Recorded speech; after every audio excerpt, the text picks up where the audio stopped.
نہ ہو جائے. تو بہرحال اللہ کرے کہ ہم نماز کی سستی دور کریں اور نیت کریں کہ انشاءاللہ آج کے بعد ہماری کوئی نماز قضا نہیں ہوگی. اور نماز کو سعادت سمجھیں. ہاں مسجد جن کے پاس ہے نا اس میں آنا سعادت سمجھو. یہ نہ کہو کہ میں مسجد نہیں جاتا. اگر نہیں جاتے تو توبہ کرو کہ تمہیں بلایا نہیں جاتا. کبھی کسی کے گھر بغیر اجازت جا سکتے ہیں؟ دروازہ کھٹکھٹائیں بھائی آپ کے گھر میں میں آنا چاہتا ہوں. کہے گا بھائی کون ہے میں تو نہیں جانتا.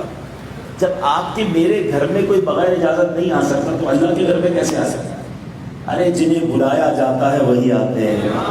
مبارک ہو انہیں جو 5 وقت مسجد میں آ کر جماعت سے نماز پڑھتے ہیں, اور جو نہیں آتے وہ افسوس کریں کہ انہیں بلایا نہیں جا رہا. میں ایک واقعہ کئی بار اپنے بیانات میں سنا چکا ہوں. ہمارے ایک دوست تھے, ان کے غالباً ماموں جانتے ہیں, امریکہ سے آئے تھے. تو ان کے گھر کے قریب ایک مسجد تھی. گھر میں بیٹھے تھے, بات چیت ہو رہی تھی, تو اذان ہوئی ظہر کی. ظہر کی جماعت سے نماز پڑھنے گئے. واپس آئے تو تھوڑی دیر بعد پوچھتے کہ بیٹا عصر کی جماعت کب ہوگی؟ کہ ماموں جان ابھی تو بڑی دیر ہے.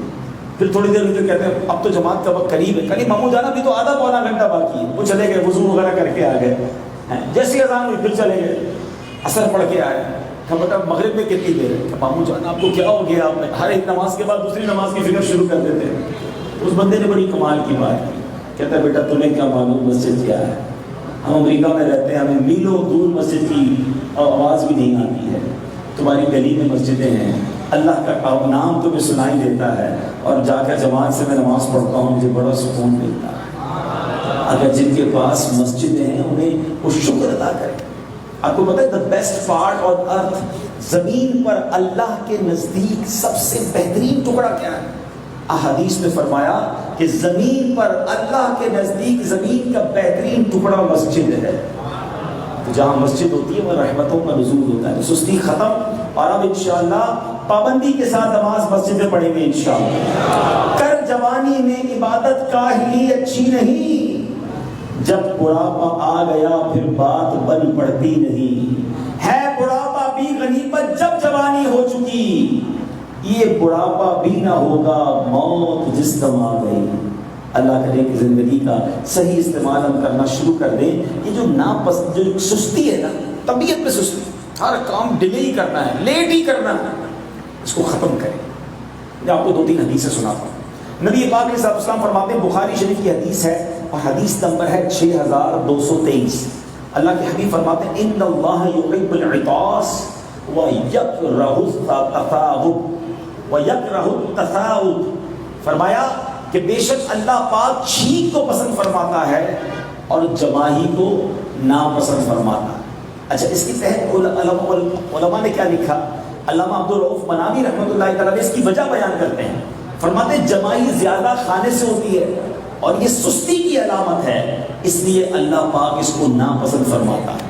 معلوم ہوا کہ اللہ اور اس کے پیارے حبیب صلی اللہ علیہ وسلم سستی کی علامات کو بھی پسند نہیں فرماتے. انسان چست ہونا چاہیے, ایکٹیو. ایک اور حدیث پاک سنیں. مدینے کے تاجدار صلی اللہ علیہ وسلم نے فرمایا کہ مجھے اپنی امت کے متعلق 4 چیزوں سے خوف کا اظہار کیا. پیارے آقا علیہ السلام نے اپنی امت کے متعلق 4 چیزوں سے متعلق خوف کا اظہار کیا. فرمایا اخشا ما خشیت علی امتی, مجھے اپنی امت کے معاملے میں جن باتوں کا زیادہ خوف ہے وہ یہ ہیں. نمبر 1 کبر البطن, پیٹ کا بڑا ہونا. یہ قدرتی طور پر موٹاپے کو برا نہیں کہا گیا, بلکہ کھانا کھا کھا کے جو اپنی صحت کو بڑھا دیتے ہیں, اپنے سست ہو جاتے ہیں. فرمایا اس پر نبی پاک نے اسے ناپسند فرمایا. خوف فرمایا مداومۃ النوم, زیادہ سونا. الکسل, سستی. وضعف الیقین, اور یقین کی کمزوری. یہ 4 چیزوں کے بارے میں نبی پاک علیہ السلام فرماتے ہیں مجھے اپنی امت پر خوف ہے یہ 4 چیزوں میں مبتلا نہ ہو جائے. اب یہ بتائیں کتنا حال ایسا برا ہو گیا. زندگی کا مقصد ہی کھانا پینا. کچھ لوگ جو ہے ہونا کیا چاہیے کہ جینے کے لیے کھانا چاہیے, مگر کچھ لوگ وہ ہیں جو کھانے کے لیے جی رہے ہیں. بس صبح و شام ایک ہی کام, سوچنا بھی یہی نہیں جناب. اگر واقعی زندگی مضبوط گزارنی ہے نا, صحت مند گزارنی ہے, تو قلیل کلام کریں, قلیل طعام کریں اور قلیل منام کریں. کم سوئیں, کم کھائیں اور کم بولیں. آپ زندگی پرسکون کر دیں گے. لیکن ان تینوں چیزوں میں ہم آگے ہیں. بولنا بھی اتنا ہے کہ چپ نہیں ہونا, کھانا اتنا ہے کہ جناب اپنی صحت کا بیڑا گرک کر لیا, اور سوتے تو پھر اٹھتے نہیں ہیں. ایسا تھوڑی سی زندگی ہے. آپ نے دیکھیں کچھ بڑے بڑے علماء کے بارے میں آپ پڑھتے ہیں, مفتیان کرام کے بارے میں پڑھتے ہیں, اتنی کتابیں لکھ لی, کتنی حدیثیں یاد کر لی, لاکھوں حدیثیں یاد تھی. دنیاوی لوگوں کو دیکھیں تو بڑی بڑی ایجادات لوگوں نے کر لی, اتنا بڑا کام دنیا میں کر لیا. کیسے کر لیا؟ ہمارا دن 24 گھنٹے کا, ان کا دن 48 گھنٹے کا تھا. ان کے پاس بھی وہی 24 گھنٹے ہیں. ہاں, ان کے پاس بھی وہی 60-70 سال کی ایوریج لائف تھی. وہ 300-400 سال زندہ نہیں رہے دنیا میں, مگر اتنا بڑا کام کیسے کر گئے؟ انہوں نے زندگی کو استعمال کیا, اپنے گھنٹوں کو صحیح استعمال کیا, اپنے ٹائم کو صحیح مینج کیا, ہماری طرح فضول ٹائم نہیں گزارا. اور ایک جملہ یاد کر لو میرے نوجوانوں بیٹھے یہاں پر, کس دسترخوان پر ہی صحت بنتی ہے, دسترخوان پر ہی صحت بگڑتی ہے. آپ کی مرضی ہے کہ آپ کھانے کے دسترخوان پر بیٹھ کر صحت بگاڑ لیں یا صحت بنا لیں. اگر آپ سلیکٹڈ صحیح طریقے سے خوراک لیں گے, آپ دیر تک چلتے رہیں گے, آپ بیماریوں سے بچے رہیں گے. لیکن ہر چیز ہی کھانا ہے اور بے تحاشا کھانا ہے, تھوڑے عرصے کے بعد پھر اللہ نہ کرے کوئی کہے گا آپ کو شوگر ہو گیا, بلڈ پریشر ہو گیا, کولیسٹرول ہو گیا, اللہ نہ کرے فالج کے اٹیک ہو جاتے ہیں اور لوگ بیچارے پھر کسی کام کے نہیں رہتے. اگر زندگی میں بہت دیر تک بڑھاپے کو بھی صحت مند گزارنا ہے نا, تو اپنے کھانے پر توجہ, تھوڑا تھوڑا کھائیں, بہت زیادہ نہیں. تو بہرحال ایک اور حدیث پاک سنیں, نبی پاک علیہ السلام فرماتے ہیں الصبر نصف الایمان, صبر آدھا ایمان ہے. اب اس حدیث کے تحت علماء لکھتے ہیں ایمان دل کے یقین کا نام ہے اور اس ایمان کے بہت تقاضے ہیں. نماز ایمان کا تقاضا ہے, زکوٰۃ ایمان کا تقاضا ہے, حج ایمان کا تقاضا ہے, نیکی کی دعوت دینا ایمان کا تقاضا ہے, برائی سے منع کرنا ایمان کا تقاضا ہے, خیر خواہی کرنا ایمان کا تقاضا ہے. اور دو چیزیں ایمان کے تقاضے سے بندے کو روکتی ہیں, سستی اور نفس کی خواہش. چونکہ صبر سستی اور نفس کی خواہش کو دبا کر ایمان کے تقاضوں پر عمل کرنے کا درس دیتا ہے. اس لیے حدیث میں فرمایا کہ صبر آدھا ایمان ہے. اس کو صبر مل گیا کہ ہر چیز میں نے نہیں کرنی ہے, نفس کی ہر بات نہیں ماننی ہے, اللہ کی بات ماننی ہے, تو پھر انشاءاللہ جب یہ صبر آ جائے گا تو فرمایا صبر آدھا ایمان ہے.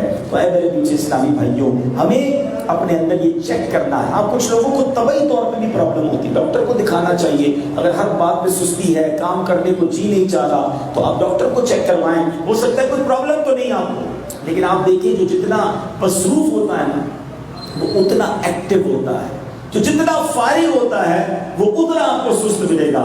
اس کا مطلب کیا ہوا کہ آپ جب کام کرتے ہیں نا, مصروف ہوتے ہیں, تو آپ کا جسم بھی ایکٹیو ہوتا چلا جاتا ہے. بڑا پیارا جملہ حکما کہتے ہیں کہ اگر آپ اپنے آپ کو تھکن سے بچانا چاہتے ہیں تو اپنے آپ کو تھکا دو, تھکن کو تھکا دو. تو وہ کیسے؟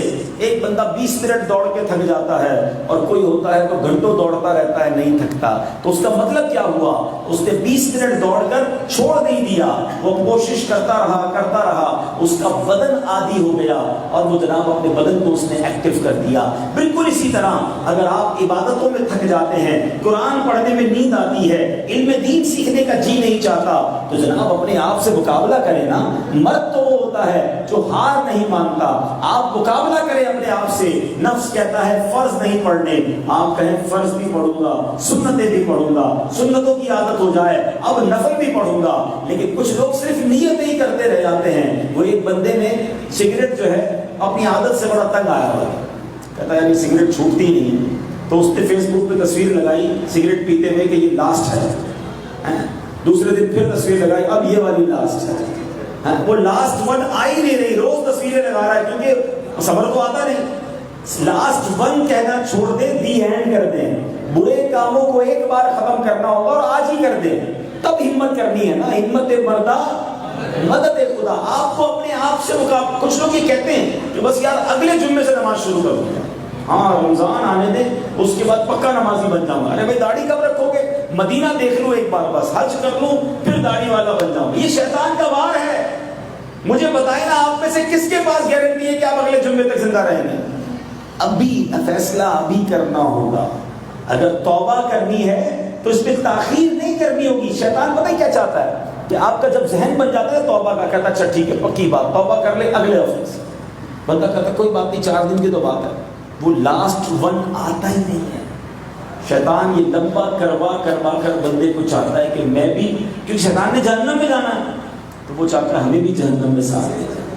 تو ہماری تو لڑائی ہے نا شیطان سے، شیطان کے خلاف جنگ۔ تو جو برائی ہے، جھوٹ بولنے والا کوئی اگر بیٹھا ہے، معاذ اللہ حرام کمانے والا بیٹھا ہے، حرام دیکھنے والا بیٹھا ہے، ماں باپ کو ستانے والا بیٹھا ہے، جو مجھے سن رہا ہے یا چینل پہ سنیں، ایک وقت میں توبہ کرنی ہے۔ توبہ پارشل نہیں ہوتی کہ آج تھوڑے گناہ چھوڑوں کل تھوڑے گناہ چھوڑوں، نہیں، کل تک زندگی نہ رہا تو ایک بار ہمت کرنی ہوگی۔ اچھا بعض اوقات ہم یہ سمجھ رہے ہوتے ہیں کہ یار یہ گناہ اگر جو ہے وہ چھوڑ دیں گے تو زندگی تو بیکار ہو جائے گی، ٹیسٹ ہی نہیں رہے گا۔ دوستوں میں جو برائیاں ہم کر رہے ہیں، معاذ اللہ جو شراب پی رہا ہے یا جوا کھیل رہا ہے یا فلمیں ڈرامے دیکھ رہا ہے، اس کو لگتا ہے چھوڑوں گا تو زندگی بیکار ہو جائے گی، رونق بھی ختم ہو جائے گی۔ یہ بھی اس کی بہت بڑی بھول ہے۔